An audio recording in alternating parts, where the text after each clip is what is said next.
Well, good afternoon, everyone. It's Michael Murphy, Director of FixUS. Thank you for joining today's virtual event, which is part of our online conversation series of discussions we've been hosting via Zoom in recent months. It's great to have so many people joining from around the country. By now, I know that many of you are familiar with FixUS, but we always have some newcomers join these conversations, so I must do the quick intro of FixUS.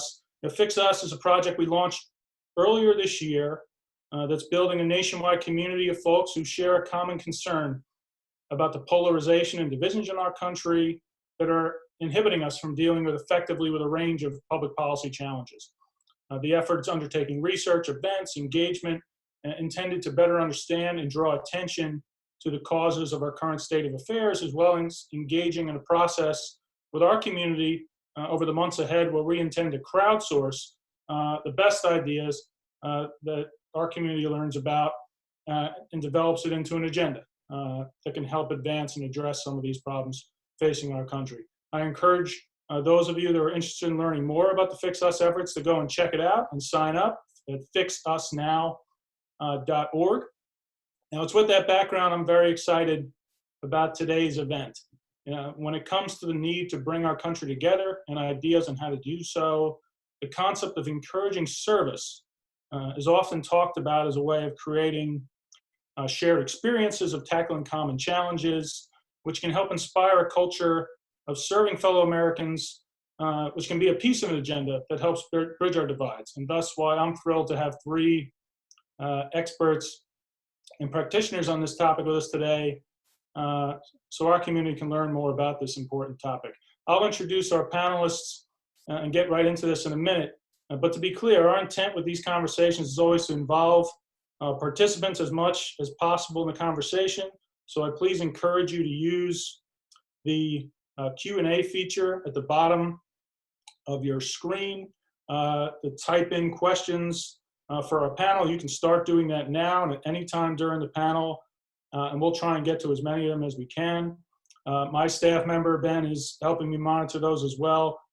So please feel free at any time, start typing in questions. My request is try and keep them brief and short and to the point in the Q&A box, so make it easier for us to throw in some questions. Also, a housekeeping item that we are recording this session as well. So with that, I want to get into our great panel that we have joining us today.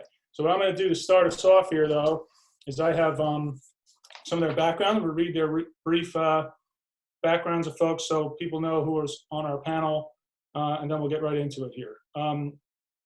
We have Dr. Jill Ruff. Jill serves as Director of Research and Analysis for the National Commission on Military, National and Public Service. She has over 20 years of national security and defense-related research and experience, with a recent focus on civil-military relations, civic engagement, and military manpower issues.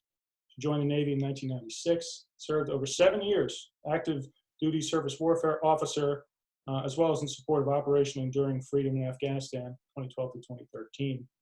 She's worked as a research assistant at the RAND Corporation, taught at George Mason, and holds a doctorate from George Mason. So it's great to have Dr. Ruff with us.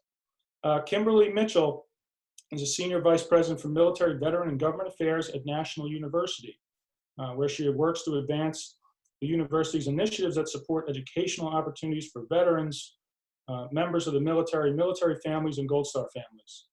Kim's a former Navy officer, also a career that spans 17 years as a surface warfare officer, which included in her final 2 years in the Navy as the Deputy Director for the Office of Warrior and Families Support, working directly for the Chairman of the Joint Chiefs of Staff.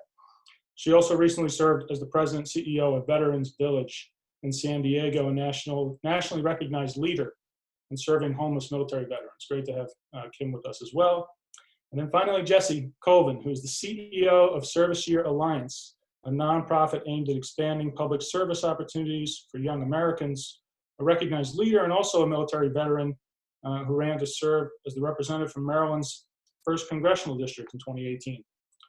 He previously served as a strategic advisor for Toffler Associates, and prior to that held roles with Barclays Capital and Control Risks. He also served in the military as an intelligence officer in the U.S. Army and completed 4 combat deployments to Afghanistan. It's great to have Jesse also with us as well. So what a great panel we have with us to discuss this topic. So I'm going to jump into it. Again, I'll keep saying it. Use the Q&A feature, folks. Just to send in your questions. We'll get to those. So, okay, I'm going to start. Go to Dr. Jill Ruff.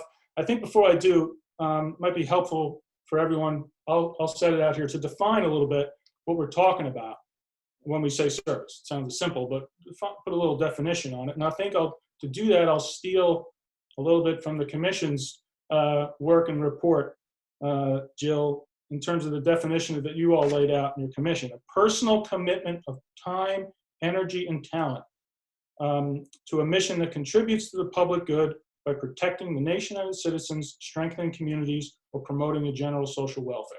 In terms of what we define as mean by service, and to be clear, when we say service in the context here and for the Commission's purpose too, we were talking about national service, both in support of community nonprofit organizations, military service, and public service in government. So, Jill, with that sort of primer, kick us off here, sort of big picture. Can you talk a little bit about the Commission's charge, and in doing so, could you speak a little bit from your perspective of why, in this moment, is the idea of encouraging service in this country become a more salient topic?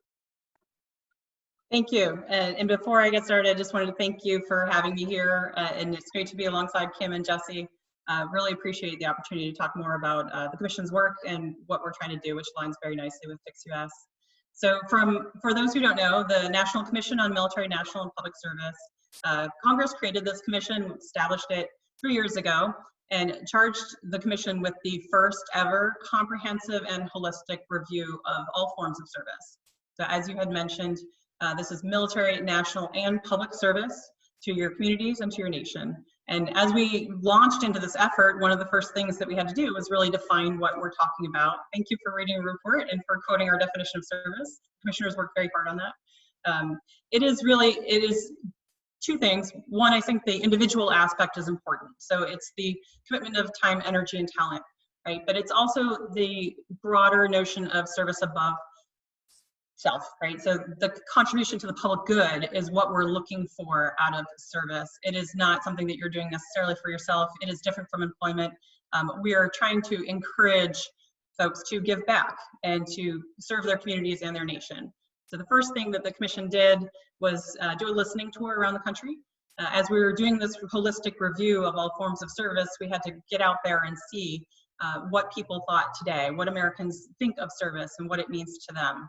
And we went to all 9 census regions. We went to big cities, small towns, military bases, schools, government at all levels, local municipal governments, as well as federal governments outside of the Washington, D.C. area, to hear what people thought about service and what it meant to them. What we found really is that the spirit of service, which is very much ingrained in the American culture, still exists. It is there, it is strong, but we need to cultivate it into a culture of service. And part of the way we do that, and what the Commission is hoping to do, is to develop more pathways to service, and certainly more opportunities to serve. So creating more national service opportunities, having more people realize what is available through military service from all walks of life, and that it's not simply infantry soldiers, for example. And then recruiting new generations to public service, working for the government. And when the Commission released its final report, which was March of 2020 this year, this was just at the front end of when the pandemic hit.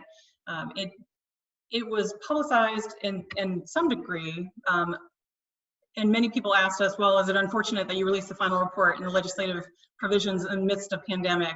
And I think the silver lining there is that while we realized that we didn't have the rollout that we once expected in the public release that we were planning for, the opportunity to highlight service amidst a pandemic in which people really had to pull together and reshape everything they're doing to try to meet the public good was very salient. And as we go around and talk about the recommendations and what we see for public service moving forward, I think now more than ever it's very, very important to focus on the common challenges that the country faces. And I think hopefully our commission will be able to do that. Thank you, Jill. Kim, I guess building off that big picture question, you having worked directly in communities, serving homeless veterans, what have you taken away from that experience that informs why and how we should be thinking about promoting and encouraging more service opportunities? Well, first, Mike, thanks for inviting me to be here. It's great to be able to be on a panel discussion talking about something that I think is an important topic to discuss. When I was at Veterans Village of San Diego, there was one thing that was common with the clients at whom we served, and it was service. And it was interesting having a range of veterans that were as young as 20 up until 89, which was our oldest veteran that we took care of. Multi different types of backgrounds, both men and women. They grew up in different social sectors. Some grew up in large cities, some grew up in very rural farms. But that common bond of service was throughout. And I reminded them of that each and every single day. I reminded them of that when I would go to house meetings and talk to them, because quite often they would see, well, I'm not like him, or I'm not like her. But I reminded them that at one time, whether they served 1 day or 20 years, they all raised their right hand to serve a cause that's greater than themselves. And I think that when you do that, when you whether it's through the service, or if you're serving in the Peace Corps, or through education or healthcare, you're serving a cause that's greater than yourself, and that creates a bond. That creates a bond of togetherness. And the more you can emphasize that bond, the more they realize that, you know what, they are a team. And it was the older veterans helping the younger veterans, and the younger veterans helping the older veterans navigate their cell phone, or set up a social media account, or whatever it might be. But it was once they broke down those barriers of the things that they saw as separating them, and relied on that common barrier of service, it was amazing to watch the magic, the encouragement, and the healing that took place as a community. Thanks, Kim. Jesse, so Service Year Alliance works a lot with young people, encouraging a year of service, right? Expand on that. Talk a little bit about Service Year Alliance, that idea, how it's received when you talk about it. And if you could, I was wondering if you talk about maybe bridging into this too. Frankly, what do you see as some of the barriers, to more service in this country? You know, why I was thinking about this kind of prior to this is our parent group, obviously, FixUS, promotes fiscal responsibility. And sometimes people would say, oh, who could be against that? We could have a separate event one time. We could talk to you about that. I also used to work for the American Cancer Society in a prior life. And similarly, it was kind of like that, who could, first time we find that first pro-cancer member of Congress, we'll have a lot of fun, right? So service, I think, has that same kind of element. Who would be against service? But there are real kind of barriers, I think, right, and sort of advancing some service ideas. So if you could talk a little bit about that too, that'd be great. Thanks, Mike. It's an honor to be here. I really appreciate you having us, and I really appreciate you starting with language. The language here really does matter. So we're a nonprofit. Our founding chairman is General Stanley McChrystal. Our vision, we want to work towards, we're working towards a future where national service is part of growing up in our country. That includes military, that includes public, and that includes civilian service. We focus on the civilian service part of that sentence. We want to make a year of full-time paid service, what we call a service year, common opportunity and common expectation for every young American. Some of the barriers, that's a great question. I mean, the modern national service movement, its roots are in the early 90s in the Clinton administration. And we have been, it has been a decade plus since major growth and expansion in the national service community. Part of it is, to your point, is around cost. I think I came to Service Year Alliance last fall and asked one of the questions you just said, which was, what are the barriers to growth? National service programs right now are overrepresented across the country in major urban centers, and they're underrepresented in rural America and small town America. The national service community has done a phenomenal job of making the altruistic case for service. We're all veterans on this panel. We all, those who serve get it. Those who know us get it. We need to do a better job making the business case, the economic case for national service, because it really does change the economic and financial futures of those who serve in the communities they serve in. Right now, you asked why is the need for service so important? The lights are flashing red. The country's in desperate need. We have 3 crises the country is facing. It's economic, it's public health, and it's social. We are facing record unemployment. It's disproportionately impacting young people. Communities across the country are struggling to respond to the pandemic. And the country feels like it's never been more divided than it has in the last month. Service years have a triple bottom line. They transform the individual doing a service, they strengthen the community where the service happens, and they fuel civic renewal. We have 3 veterans on the panel here, so I think the public is fairly familiar with the concept of military service, and it helps you become a better person, makes you become a better citizen through the experience, helps you become closer with those you serve with. Ditto for a service year. And so people walk away with a mutual trust and understanding. If you and I share a foxhole in Afghanistan and you're from Nebraska and I'm from Maryland, we're going to walk away with a mutual understanding and respect. Same thing if you're sharing a work site in Maryland or a conservation site in New Mexico. So I would have told you in January before these crises, national service was desperately needed for the country. And I think now with the lights flashing red, we haven't had this need since the Great Depression. Thanks, Jesse. I'll tee up another question. Another reminder, folks, throw questions in the Q&A. We'll get to them. I think some are starting to come in. Let's turn to more specific, some ideas, reform ideas, proposals, public policy changes that can incentivize, encourage more national service. I'll go back to Dr. Ruff on the commission. But obviously, yes, I was reading the commission report. And some of the proposal ideas, there's a lot of ideas in there. I summarized a lot that I took away from it in terms of a 2-bucket way of kind of education and awareness sort of issues. I know the civic education was one thing that was touched on. Could you talk a little bit more about some recommendations? Talk a little bit about what some specific sort of public policy recommendations are that the commission thinks could advance service opportunities. Absolutely. Actually, civics is a great one to start with. When the commission did its listening tour around the country, civics was not part of our mandate. Congress didn't ask us to look at civics education. What happened was that as we went around the country and we went to visit people in their own neighborhoods, in their offices, in their schools, what we heard very, very strongly from a grassroots discussion standpoint is that there is a desire and a need for more civics education, to revitalize civics in American schools now. Again, this I think was a little bit of a surprise for the commission because it wasn't part of our mandate, but it quickly became to make a lot of sense on why you want people to understand the form of government that we have and the rights and responsibilities that America offers as we ask them to look at serving the public good. I think there's 2 aspects here. One is civics knowledge. Flat out, the research shows that there is a lack of civics knowledge in America today.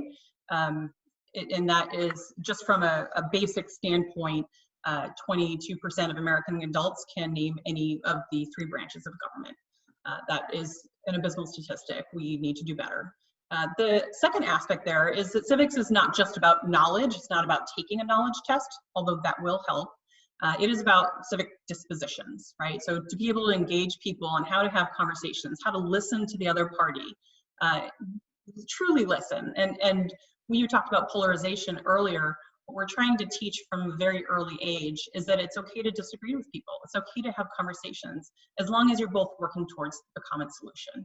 And that is what we need to get back to. And the commission comes out very strongly that there is a desire to not only improve civics education and make sure that the knowledge is included in the school system, and that we try to train towards making sure that we increase the statistics on American information on a form of government and what our rights and responsibilities are, but also that from a very early age, we give students the skills in which to have civic conversations so that as they move forward, they can find common solutions to our challenges.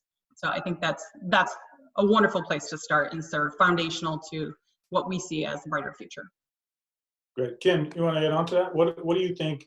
You throw out some from where you sit, public policy recommendations, solutions. What are some of the best ideas you see out there that we can encourage broader service? Well, I think one, showing folks the benefit of service, of whatever it may be. And, we talked a little bit earlier about the different forms of service. It's not just military service, but it really is just the personal gratification that you get when you help another organization out, whether it's a nonprofit or you help a community out. And by encouraging that, the more people hear about it and the more they see it and the more they experience it, I think the more they're going to share with others their personal experiences. I mean, there's no better way of sharing an idea than through personal experience and stories. And so the more we can get the word out there, the more our colleges and universities can maybe do internships, summer internships with an organization, with a community, with an organization that is actually doing things for folks that have a challenge or communities that are underserved. I think the more that you've got that shared experience. Jesse, I'll let you take this one too. Some of the most, I know there's a lot of activity on Capitol Hill these days too, but what do you see some of the more promising ideas, public policy ideas out there that people are talking about that can encourage service? Thank you, Mike. You're absolutely right. There are tectonic happenings right now in the national service community, especially on Capitol Hill. There is more energy and momentum around national service legislation at the federal level in Congress than there has been in a decade plus. Right now, there's a bill called the CORE Act, and it's spelled like Marine Corps, Peace Corps, Conservation Corps.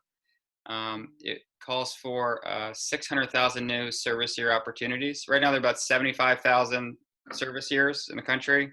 By year 3, that would be expanded to 250,000. It would put some of the autonomy and authority pushed down to the state level. Every state has a National Service Commission, state and territory appointed by the governor. So it would push some of the autonomy and authority down to the state level, so they could apply and deploy national service as they see fit based off the most challenging needs in their own backyard. That's important. The CORE Act would also call for a really important and timely partnership between the CDC and national service. So national service corps members could be deployed against public health needs right now, which will help with economic recovery. So it's contact tracing, but contact tracing plus. That's a big deal. So right now there are 14 original co-sponsors in the Senate of this bill. It's led by Senator Chris Coons from Delaware, Democrat, Senator Roger Wicker from Mississippi is Republican. It is the most amount of, particularly on the right, bipartisan support in a decade plus. So it feels like a once-in-a-generation moment. I think one thing that has become very clear in light of the pandemic is, right, one of the co-sponsors of the CORE Act is Senator Cornyn from Texas, which is that is probably not who you might guess is one of the first people to raise their hand and say this is important right now. This is a worthy investment. The governor in Texas right now was one of the first governors to move on using his national service corps members to do contact tracing. And so what the electeds are hearing is the national service corps members and assets in their own states and their own districts are absolutely vital to any crisis response and economic recovery. And I think that's a really important story, and we're trying to tell it as quickly as you can. But the CORE Act is a very big deal. We are laser focused on trying to get it across the finish line. And at Service Year Alliance, our board, our leadership council, we're doing everything we can to support that and hope it get it across the finish line. Okay, so people are following my instructions in the audience. We got a lot of questions coming in, so I'm going to start going at these, and I can see them coming in through my chat. So I'll just start fielding a few of them here in no particular order, okay? And we'll use the rest of our time to kind of go bounce these off our panelists here. The first one goes from John Leonard. This one, and this gets into the topic I was hoping to get into as well, more honed in on military service. Okay, military service ideas. 3 veterans on as well. This is a great topic to talk about. John says, and I'll try and get through the whole thing and paraphrase a little bit. U.S. Coast Guard, 30-year officer. veteran, his recommended national service plan is to make our military component strength largely reserve. All qualified youth who desire may go to state guard-based boot camps to increase national service, I'm paraphrasing here, and reduce military pension costs. What are your thoughts on this reserve kind of plan? I'll use that also, respond to that, but if maybe we can also talk about other ideas, ways, I know the commission talks about this, and you all are very knowledgeable on this, encouraging military service opportunities. So I don't know who wants to take that one first. Dr. Ruff, you want to take that one? And then Kim and Jesse, please feel free to add on. Sure. I'm slightly biased here. I don't know, John, congrats on your Coast Guard career, but I am a reservist still, so I will admit that up front. I love the reserve forces. I think they're fantastic. What I will add, and just as a way of thinking holistically, one of the things that the commission found very clearly on their listening tour is that military service isn't for everyone. Right? And Jesse mentioned that he's focused on the civilian service component. We stand strongly behind all forms of service, but we do know that there's a population in America that does not think that military service is for them, and giving them the opportunity to have civilian service as a pathway to serve their community and their country is very, very important, regardless of whether they're against the military in general or against forms of war. I think this is a key component of America to make sure that there is pathways for all Americans to serve. So I would front that. It certainly wouldn't be in place of other forms of civilian service. But as far as encouraging military service in general, whether it's active or reserve, fully behind it. I do think that there's more name recognition for the military. Certainly people understand what the Army, Navy, Air Force, Marine Corps, Coast Guard, they know those terms. They don't necessarily know everything that each service does. And now with the Space Force, trying to differentiate the difference between a soldier and a sailor, and you're all in uniform, it is unclear to most of the American populace. So getting more information out to young people, encouraging a broader understanding of what military service has to offer, that you can be a doctor, you can be a lawyer, you can be an infantry member, you could do most any job in the military that you could do in the civilian world is really important. When people think of the military, I think they do tend to have that Hollywood picture in their mind, that they're going to be jumping out of airplanes, which is very fun, but that's not most of what the military does. So I think a better appreciation, understanding of what military service is across the board would be very, very useful.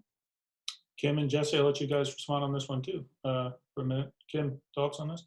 Well, I think, obviously, because I chose the military, I kind of have a small bias towards the military. But one of the things that I think what we could do is really do more of like a knowledge round through the junior high and high schools. And while they're still in school, while they're still trying to figure out maybe what it is, what they want to do, is really kind of have with career, have different types of service opportunities with the schools and in the career fairs. Because I think that if we got more folks while they're growing up and trying to figure out what they want to do, interested at a younger age, they're probably going to be thinking service. For a lot of folks that I encountered when I worked at VVSD is they thought that the military was their only way of serving, that they didn't know about the Conservation Corps. They didn't know about Peace Corps, and they don't realize that going in medical and teaching is also a way of service. So, and I agree with Jill, is not everybody is cut out for the military. And I saw a few of those at VVSD, and I've encountered some folks across the nation. But in my travels to about 650 communities across the nation, there is a desire to do something. And there's a lot of support for our military throughout the United States. And the challenge is people aren't really sure what to do. So I think with service, if we could do more integration and recruitment, I don't even know if we want to use the term recruitment, but really knowledge sharing of these service opportunities while folks are growing up through the junior high and high school. I think that could lead a pathway to more service. Jesse? Just to add very quickly, 71%. So 71% of young Americans are ineligible for military service. So 71% of the folks who, even if they showed up to the recruiter station, would be turned away, whether that's academics or a background check or health issues. So clearly we want them to serve and give them an opportunity to serve. We're going to have to find other opportunities besides the military, hence civilian service. One of the ideas, I'm going to borrow from the commission here, one of the ideas in the report was, so in the civilian national service world, the federal agency that oversees this, the Corporation for National and Community Service, they don't have, the Army has a recruiting team and a very large recruiting budget that are for the other branches. That doesn't exist. There is no recruiting team. There is not a recruiting budget in the civilian national service world. We at Service Year Alliance run a matching platform. So if you're a young person who's interested in doing a year of service, come to the website and there are organizations that have open slots and will match you. One of the ideas one of the recommendations in the report was, well, what if you could pair up military recruiters with recruiters for civilian national service programs? And all of a sudden, the military might get access to communities that they right now don't currently enjoy access to, and you might be able to get some of that 71% who might otherwise just say, okay, it's not for me, I have no other options, because they don't know what else is out there. So that's one idea coming out of the report I think would be fascinating to explore. All right, I'll keep going along with other questions here. All right, this one's from Stephen Crawford. Now, Steve, I have to give a shout out to Steve Crawford. Steve Crawford, who we know as all of our panelists here, and myself, I've become connected with. Steve was actually one who encouraged and he suggested this idea a few months ago in terms of a service event. So I have to give Steve a shout out there and thank him for that. Steve asked, many of us are concerned about polarization in the country, the lack of a sense that we are Americans first. If all young Americans did a year of service, perhaps with college financing for a second year, can we assume they would feel more patriotic years later, or would achieving that require more emphasis on, quote, we the people during a carefully designed orientation? Okay, so I think it's obviously getting at a little bit of what we've already talked about here, a little bit about the service itself versus, I think, the civics or the education sort of element of this too. I guess we'll go to Jesse first on this, given it's kind of talking about the year of service aspect here. Jesse, you want to take that first? I'll let Kim and Jill add on before going to other questions. Sure, and thank you, Steve, for everything, because he is the one who brought us together. So, Steve, thank you. There's two ways to tackle it, just in the question. So you could, at the beginning of a service year, and you have to standardize it across the 700 or so programs that run civilian national service years, a block of instruction, to use a military phrase. When we all went through basic training for me, boot camp for others, you got a block of instruction around, this is the history of the branch, this is how the government works. In my experience, I was mostly tired and just worried about getting in trouble with the drill sergeant, so I'm not sure how much I retained at the time. But that is something that could be implemented. We've looked at it. It would be very difficult in practice, but it's a very worthy idea.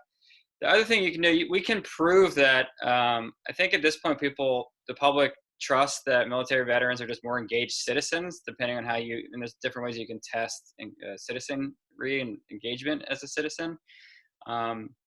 What is missing from the civilian national service field is a longitudinal and latitudinal study that looks across all sorts of different civilian national service programs, plus military veterans, plus Peace Corps volunteers, to show that a year after your service, or 5 years, or 10 years, or 15 years down the line, you share all of those qualities that we say fuel civic renewal, whether it's voting at a higher rate or participating in civic life at a higher rate.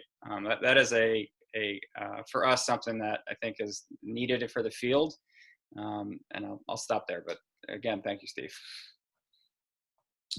Kim or Jill, I'll let you add on to this if you'd like before going on to another question.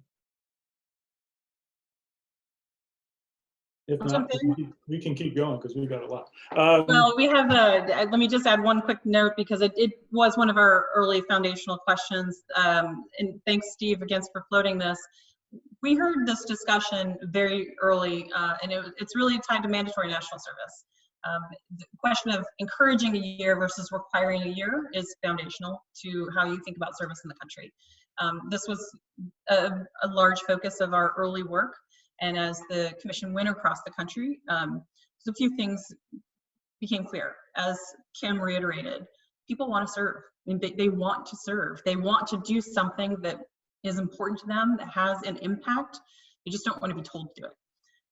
And that is a distractor to the field, I think, for those who are trying to promote national service, for those who are trying to encourage more people to serve.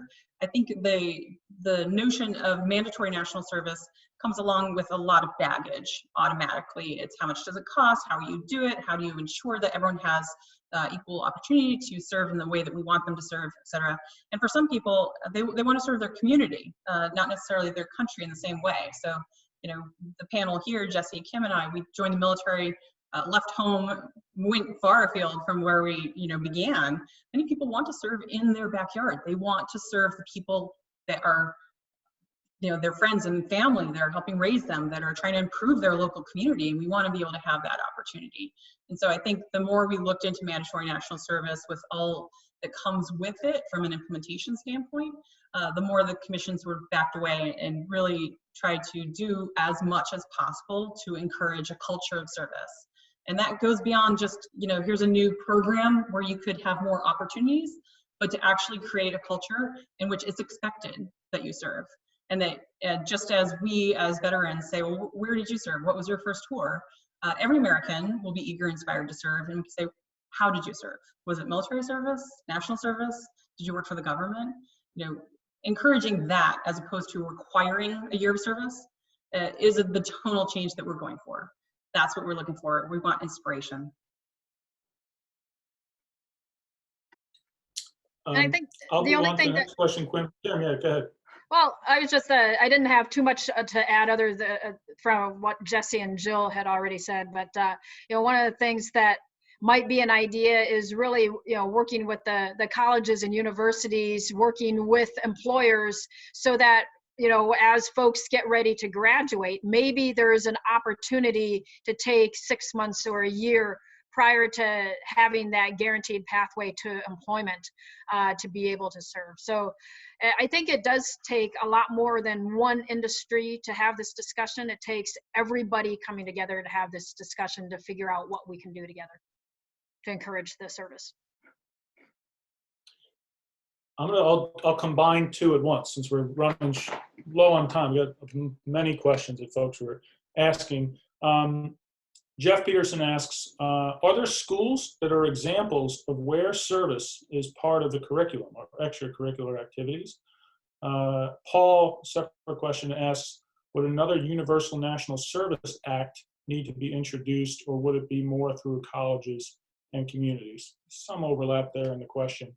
I don't know, Kim, do you have any knowledge on the schools, specific schools, or if anyone wants to jump in on that, on examples? It's kind of a more targeted question. I don't know of any. There might be some colleges or universities that have that as part of a curriculum. There's got to be. Just as there's, Mormons take a year off or a couple of years off to go do their mission to serve. I think that there's colleges and universities that can figure it out as far as having that as even during the summer timeframe, just some type of service to be able to encourage that, I think could go a long way. Mike, on the school issue, if I could jump in very briefly. Please. So there certainly are schools that, and I'm talking at the high school level, even actually elementary and middle. So there's service hours, which is, I think, pretty common. People know about community service hours. We visited a high school in Denver where the principal had made the requirement that to walk across the stage for graduation, you had to complete a certain number of service hours. Right? Not to get your diploma, but to walk across the stage, because that was within his authority to do. And so that was his mechanism to encourage community service hours. There's also something called service learning, which, for those who are not aware, that's a method of teaching. So as you teach curriculum throughout the vary from K to higher ed, you use service as a means of reinforcing what you're trying to learn. So if you're learning, like my son is learning about soil, then you use that to go plant a garden, right? You plant a community garden to help feed folks, and they're learning about soil and the plant growth as you go. That's a very basic example of service learning. But to do that throughout the school, and additional funding for service learning to provide teachers the tools and the professional development they need is one of the Commission's recommendations moving forward. Jesse, on that question on the Universal National Service Act, I'll ask, would another act need to be introduced, or would it be more through colleges and communities? Reacting to that? The role of higher ed is it's complicated and it's difficult. We spent a fair amount of time digging into it. I would just highlight, so Arizona State University is the national leader. They have a leadership academy, and they have, if you graduate, they don't care if you go into the Peace Corps or a civilian national year service or public service. They just want to produce the next generation of servant leaders. They have those students out doing field exercises with their ROTC students. It's a really interesting model. Tufts University in Massachusetts is another one. If we could wave a magic wand and I could get every university president and every trade association and higher ed in a room, we would come up with a standardization. So a civilian national service year, we can say counts for this amount of credit, and it would be applicable. You can take it to any school you go to. So that is a barrier we've spent some time on, and we all need to figure out. It's a great question. We'll get to I think we have time to get to two more. There's a lot coming in. Now you can tell this one comes you can tell that this one's with people that are associated with a group that's from fiscal responsibility group too. But TJ Lindbergh asks, he has a question related to, and I don't know this myself on the budget side of things, but with the service ideas that are proposed, public policy ideas, what do you envision? Is there a sustainable source of funding for service so it's not added to our fiscal situation? Are those, I'm not familiar enough with the proposals, Jesse, if you are, or Joe or Kim, are there ideas in tying sort of funding sources to these?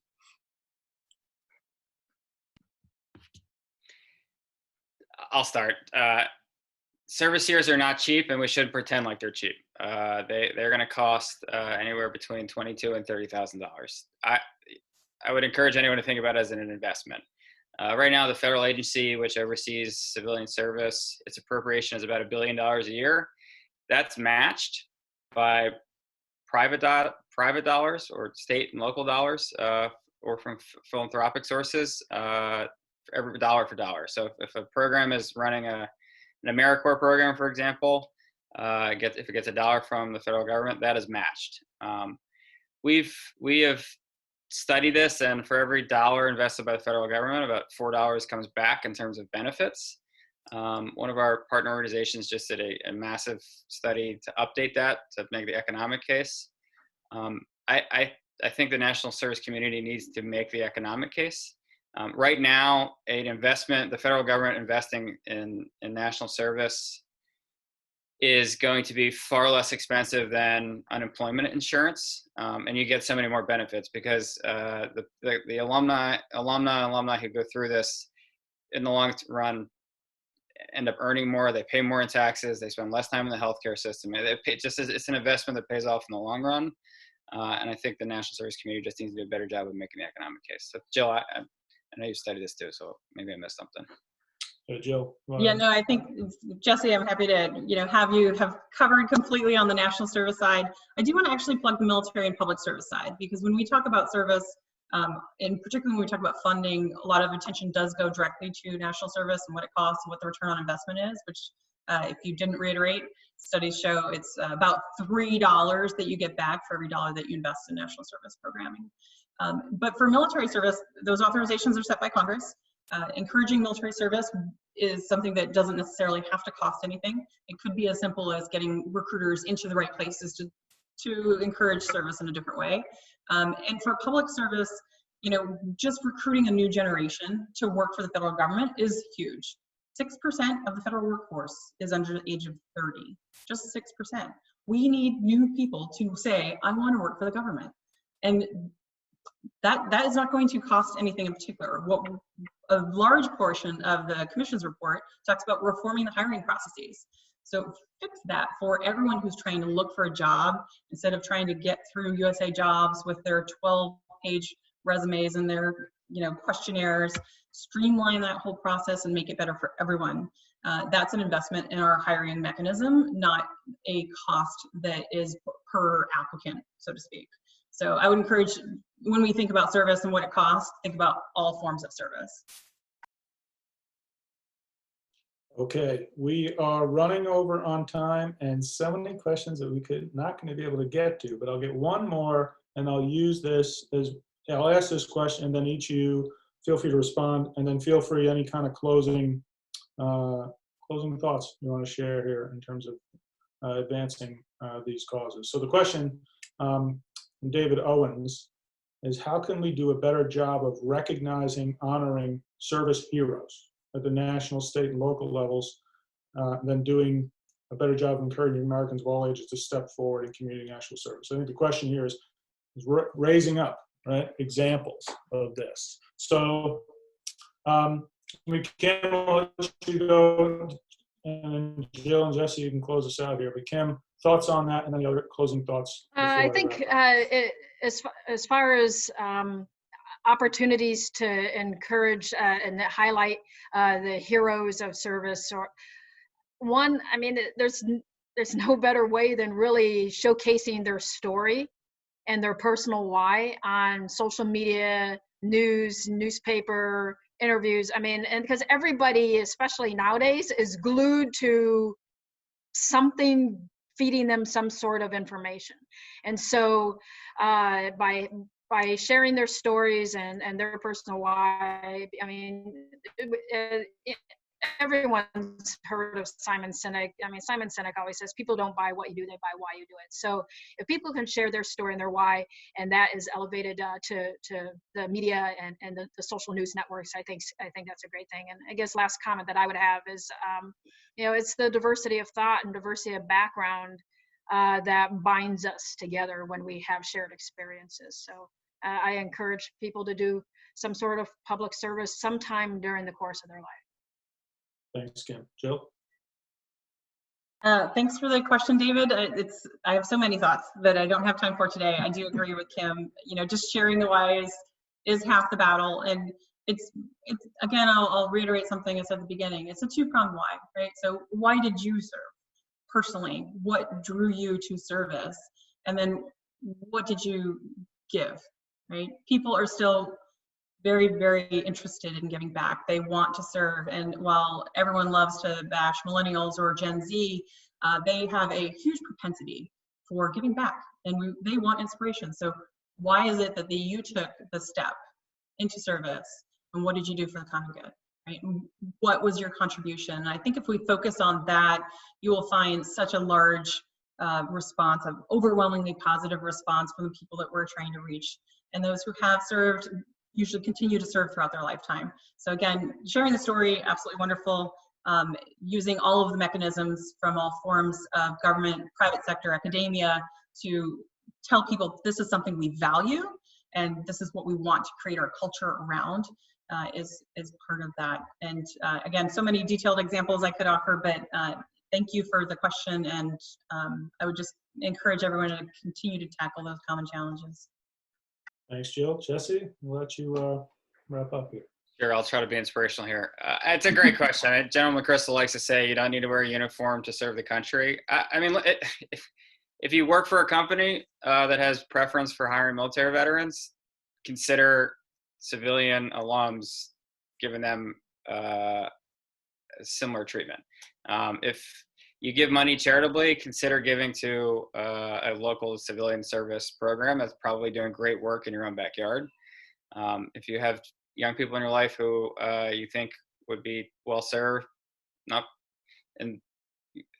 forget military and public service for a second, but might be well served to do a year of civilian service, check out serviceyear.org. If you give money politically, there are not just veterans, but alums of civilian programs running for public office.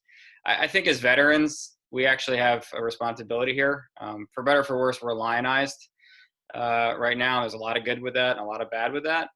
But it's going to be easier for us to pull into the same ballpark civilian service and public service than it will be for going the other direction. So I think we need to, instead of having an argument about whether it's harder or more difficult to spend a year in a Habitat for Humanity work site, I say this as an Army Ranger, or going to Ranger school. So let's stop having the conversation about what's harder. Service is service is service. So I think we as veterans actually have a special responsibility here. So I'll just end on that note. With that, I'll just close by thanking our panelists. This was great. We definitely only scratched the surface on this issue and all the intricacies of it and various proposals and ideas out there. But thank you all for taking part in this. Thanks for everyone for joining. I had a great group and lots of questions coming in. Sorry we couldn't get to all of them.